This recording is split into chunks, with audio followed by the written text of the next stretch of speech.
and may we begin by wishing you all a blessed St. David's Day.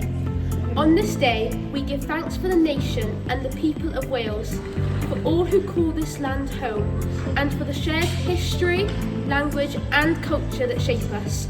As spring begins to stir and daffodils bloom, we are reminded of new life and renewal, and above all, of the hope and rebirth that Jesus Christ offers, not only to Wales, but to the whole world. Wrth i ni edrych ar Gymru heddiw, gwelen gendel hael, gwelen bob sy'n poeni a ddyddyn am gymuniad, a'r gwyddif flawnder ac am gofar rai daith. O'r blaen yr boeddiau, rhaid a ddaw ar ein hwyliau, gallwn fod yn falch a bod bwy ydyn ni. Gan ddal i fod ar ylcheiges, i fod yn fwy nag ydym i